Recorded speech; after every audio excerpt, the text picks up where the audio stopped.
वो दिखने में सीधा साधा था, लेकिन किसी से कम बेतहाशा नहीं था। वो चुपके से मॉल से 6 पैक एब्स वाले मॉडल को घर उठा लाता था, उसे पुतले की तरह बिस्तर पर रखकर खुद मजे लेता था। हर बार बाहर जाते समय वो खास तौर पर अपनी दादी को चेतावनी देता कि उसके कमरे में मत आना, लेकिन इसी वजह से दादी और भी ज्यादा उत्सुक हो गई। आखिरकार दादी ने अपने पोते का कमरा खोल ही लिया। बिस्तर पर कुछ रखा हुआ देखकर वो पास गई और कंबल उठाया और लगभग डर के मारे बेहोश ही हो गई। दादी गुस्से में आकर उस मॉडल को फेंक देती है, क्योंकि ये बहुत ही अस्वस्थ चीज थी। अजी गुस्से में चिल्लाया, ये मेरी दवा है, मैंने तुम्हें कहा था अंदर मत आना, ये मेरा है। इसके बाद अजी और भी ज्यादा हद पार करने लगा। वो बार में जाकर ताकतवर मर्दों को निशाना बनाने लगा। कुछ ही सालों में उसने दर्जनों मर्दों के साथ बलात्कार और हत्या की। लाशों के अंगों को काटकर फ्रिज में जमा करता और इस्तेमाल करता था। बचे हुए हड्डियों को डिब्बों में जमा करके रखता था। समय के साथ फ्रीजर में रखा मांस भी उसकी विकृत मानसिकता को संतुष्ट नहीं कर पा रहा था।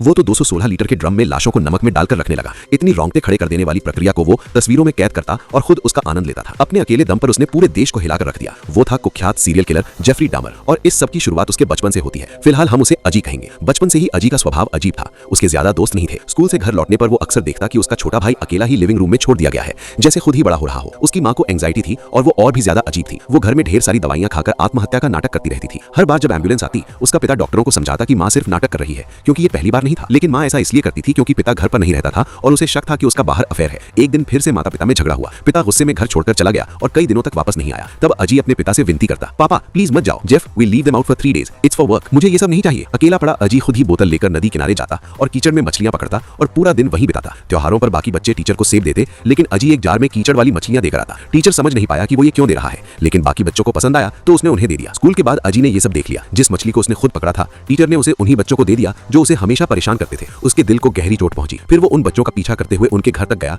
चुपके से अंदर घुसा और अपनी मछलियां वापस चुरा ली। फिर वो नदी किनारे गया और एक बोतल एसिड डालकर उन मछलियों को मार दिया। लेकिन असल में अजी को पूरी तरह से विकृति की तरफ धकेलने वाला उसका पिता ही था। एक दिन पिता बेसमेंट साफ कर रहा था, तभी उसे एक मरा हुआ चूहा मिला। अजी को उससे घिन नहीं आई, बल्कि उसने जिज्ञासा से उसे छुआ और पूछा कि ये चूहा कैसे मरा। पिता ने लाश को देखकर उसके सिर में बने छेद की तरफ इशारा करते हुए बताया, इसे किसी जानवर ने काटा था, ये बचकर हमारे बेसमेंट में आ गया और धीरे धीरे मर गया। अजी ने फिर पूछा, सिर में छेद होने के बाद भी ये भाग कैसे सकता था? अपने कम बोलने वाले बेटे को मौत में इतनी दिलचस्पी लेते देख पिता ने अपने स्कूल के दिनों की एक कहानी सुनाई। उसने बताया कि जानवरों का दिमाग बहुत मजबूत होता है। एक बार उसने अपने प्रोफेसर के साथ एक प्रयोग किया था। उन्होंने एक मेंढक का सिर काट दिया और उसके अंदर रुई भर दी, लेकिन बिना सिर के भी वो मेंढक अपने हाथों से उस रुई को निकालने की कोशिश कर रहा था। सिर नहीं था, फिर भी शरीर को पता था कि क्या करना है। इतनी अजीब और हैरान कर देने वाली बात सुनकर अजी की दिलचस्पी और बढ़ गई। जब भी उसे मौका मिलता, वो अपने पिता से कहता कि उसे सड़क किनारे ले चलो, जहां गाड़ियों से कुचले हुए जानवर पड़े होते थे।